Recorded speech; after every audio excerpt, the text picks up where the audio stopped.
कहानी शुरू करने से पहले आपसे गुजारिश है कि आप हमारे चैनल रियल हॉरर स्टोरीज़ को सब्सक्राइब करके बेल नोटिफिकेशन को ऑन कर दें। शुक्रिया।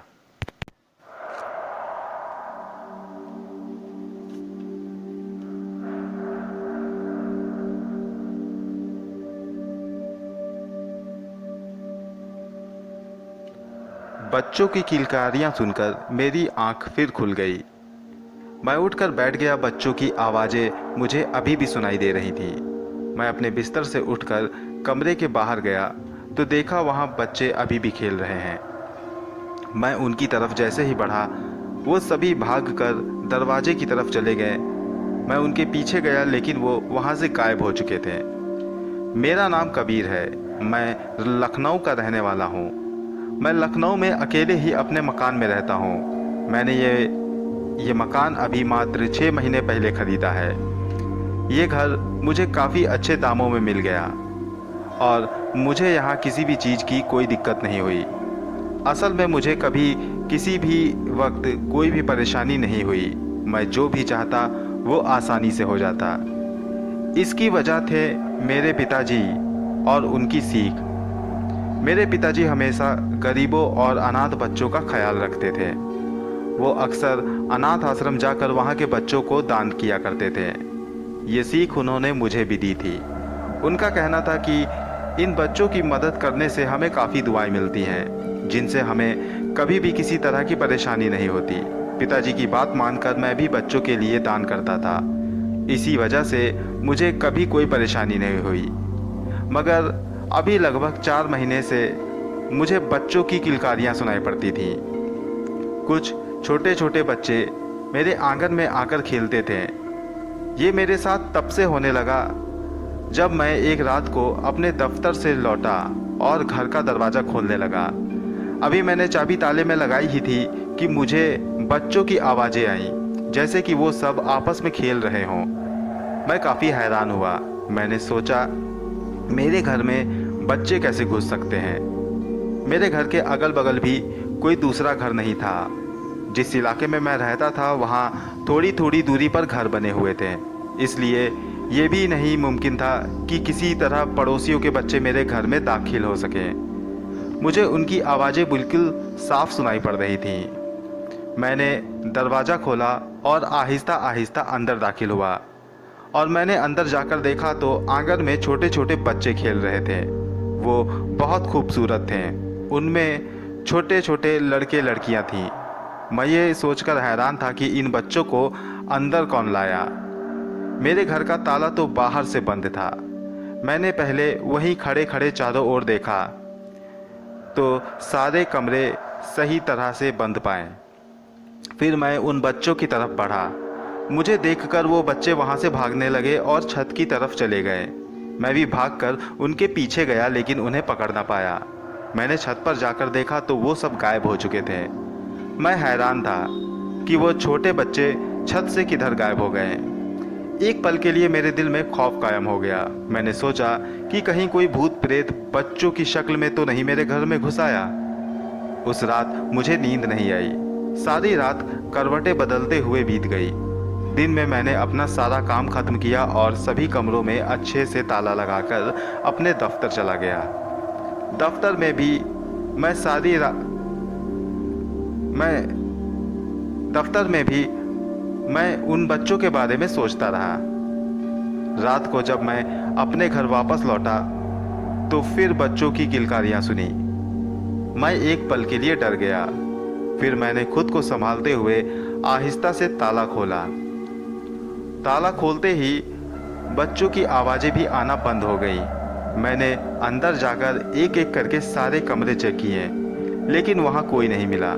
मैं काफ़ी हैरान था और सोच रहा था कि ये सब सच है या सिर्फ मेरी सोच का नतीजा। मैंने रात का खाना बनाया, खाकर लेट गया। धीरे धीरे मुझे नींद आ गई और मैं सो गया। मेरे सोते ही मेरे कानों में फिर से बच्चों के खेलने की आवाज़ें आने लगी। मैंने अपने कमरे से देखा तो वहाँ बच्चे खेल रहे थे।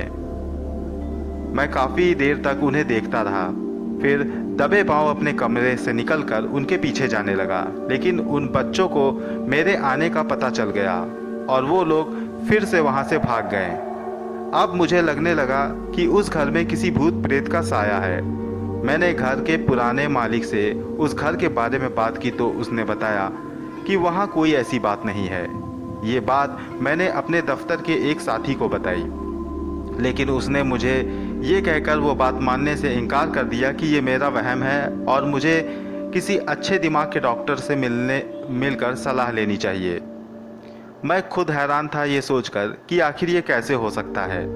शक दूर करने के लिए मैंने एक दिन आंगन में कुर्सियां और मेज रख दी और एक भगोने में दूध गर्म करके वहीं आंगन में रख दिया। फिर सारे दरवाजे बंद करके मैं दफ्तर चला आया। जब रात को मैं वापस आया तो बच्चों की आवाज़ें सुनी। मैं अंदर दाखिल हुआ तो आवाज़ें आना फिर से बंद। मैं तुरंत आंगन में गया तो ये देखकर मुझे झटका लगा कि सारी कुर्सियां और मेज वहां से हटकर अपनी अपनी जगह पर थीं, जबकि कुर्सियां इतनी भारी थीं कि वो सभी बच्चे मिलकर उसे ना उठा पाते। मैं खुद उनको काफ़ी मुश्किल से उठाकर वहां पर रख पाया था। दूध भी शायद उन्हीं लोगों ने पीकर बर्तन को साफ करके रख दिया था। दूध का भगोना एक कोने में पड़ा हुआ था। ये देखकर मुझे यकीन हो गया कि ये मेरा वहम नहीं बल्कि ये सच्चाई है। मैं अभी ये सब देख ही रहा था कि मुझे महसूस हुआ कि कोई मुझे देख रहा है। मैंने झट से पलटकर छत की ओर देखा तो वो सभी बच्चे तुरंत वहाँ से हंसते हुए भाग गए। हालांकि उन्होंने मुझे कभी नुकसान नहीं पहुँचाया, लेकिन मैं काफ़ी डर चुका था। मैं जब भी खाली होता या ऑफिस में होता तो मुझे उनकी किलकारियाँ सुनाई पड़ने लगती। मैंने अब फैसला कर लिया था कि उस जगह से कहीं दूर चला जाऊंगा। मैं एक रात वापस अपने घर आ रहा था कि तभी मैंने देखा कि एक औरत ने हाथ दिखाकर मुझे रुकने का इशारा किया। मैंने अपनी मोटर बाइक रोक दी। वो मेरे पास आई। मैंने उससे कहा, जी मोहतरमा बताइए। इस पर वो बोली, मैं अपने घर जा रही थी लेकिन रास्ते में बस खराब हो गई तो मुझे पैदल ही 3 किलोमीटर इस तरफ आना पड़ा और रात भी हो चुकी है, इसलिए मुझे डर लगने लगा। अगर आप मुझे मेरे घर तक छोड़ दे तो मेहरबानी होगी।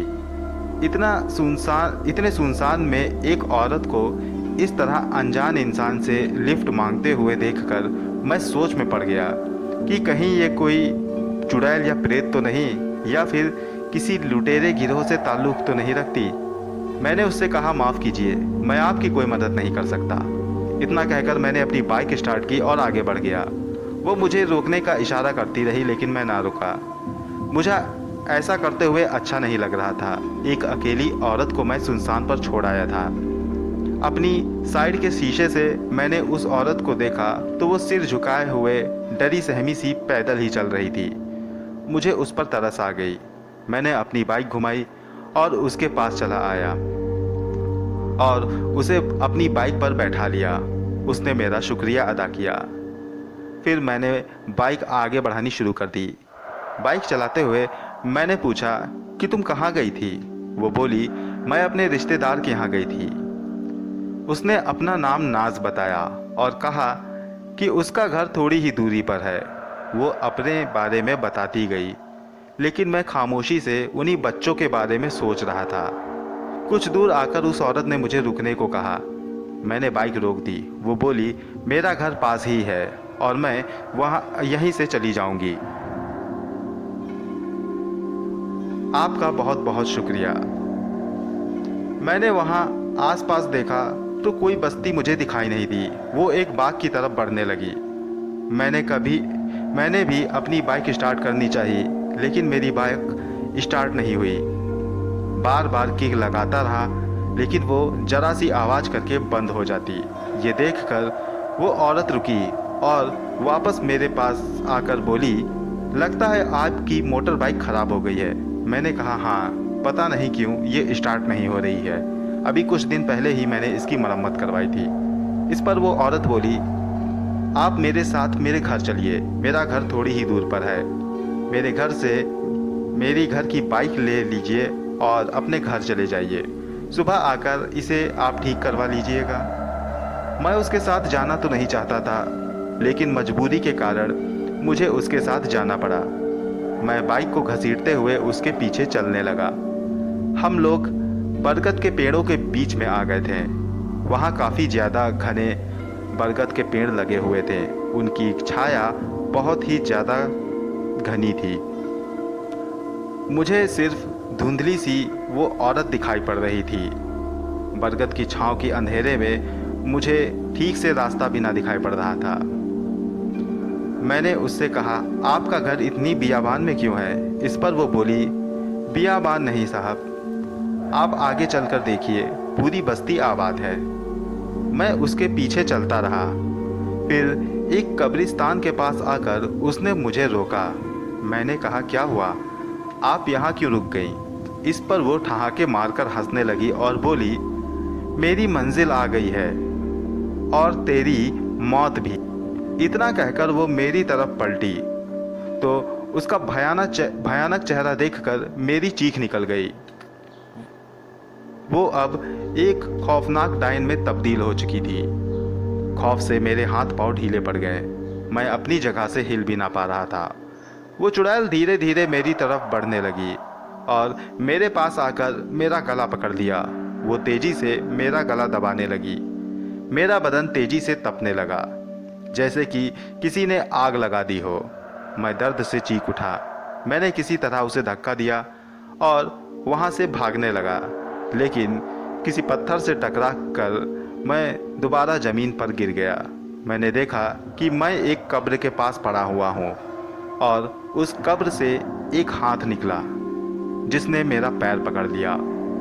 अब मैं वहाँ से कहीं नहीं भाग पा रहा था। मैंने देखा कि वो चुड़ैल फिर मेरे पास आई और मेरा गला दबाकर अपने नुकीले दांत मेरे गर्दन पर गड़ा दिए। मेरी आंखों के सामने अंधेरा छाने लगा और फिर एक धमाके की आवाज़ सुनाई दी। धमाके की आवाज़ के साथ मैं बेहोश हो गया। न जाने मैं कितनी देर इसी कैफियत में रहा। फिर मैं धीरे धीरे अपनी आंखें खोलने लगा। मैंने अपनी आंखें खोली तो मुझे वहाँ बच्चों की किलकारियाँ सुनाई दी। मैंने धीरे से एक तरफ गर्दन घुमाकर देखा तो पाया कि वो बच्चे वहीं घेरा बनाकर खेल रहे हैं और उनके बीच वो चुड़ैल पड़ी हुई है।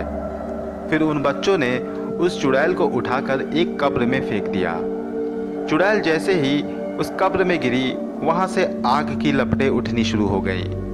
फिर चुड़ैल की जोरदार चीख सुनाई पड़ी और उसके चीखते ही वो बच्चे ताली बजाकर हंसने लगे और फिर वो बच्चे धीरे धीरे मेरी ओर बढ़े और मेरे पास आकर मुझे घेर लिया। उनमें से एक बच्चे ने मेरे सिर पर हाथ रखा और मुझ पे गुनूदगी तारी हो गई। मैं बेहोश हो चुका था। जब होश आया तो मैंने खुद को अपने बिस्तर पर पाया। खिड़की से सूरज की रोशनी आती हुई दिखाई दे रही थी जो मेरे चेहरे पर पड़ रही थी। मैं तुरंत उठकर बैठ गया।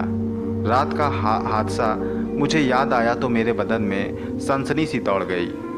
फिर मैंने बच्चों की आवाज़ें सुनी। इस बार मुझे उनकी आवाज़ों से खौफ नहीं बल्कि सुकून महसूस हुआ। मैंने अपनी खिड़की से उन बच्चों को देखा। उन्होंने मुझे देखा और हंसते हुए खेलने लगे। अब मैं रोज़ दफ्तर जाने से पहले उनके लिए कुछ खाने को रख जाता हूँ। मैंने कभी ये जानने की कोशिश नहीं की कि वो बच्चे कौन थे, लेकिन एक बार एक बाबा से मेरी मुलाकात हुई। मैंने उन्हें अपनी सारी दास्तान बताई तो उन्होंने मुझे बताया कि वो बच्चे देवदूत हैं और उन बच्चों से मुझे कोई नुकसान नहीं। वो बच्चे मेरे पास मेरे अच्छे कर्मों की वजह से आए हैं। बाबा की बात से मुझे संतुष्टि मिली और मैं उसी घर में उन्हीं बच्चों के करीब रहने लगा। तो दोस्तों, ये थी आज की अपनी कहानी। कहानी आपको कैसी लगी हमें कमेंट बॉक्स में लिखकर ज़रूर बताएं। और इस कहानी का एक दूसरा भाग भी है। अगर आप उस भाग को सुनना चाहते हैं तो हमें लिखकर बताएं। मिलता हूँ अगली बार एक नई कहानी के साथ। तब तक के लिए गुड बाय।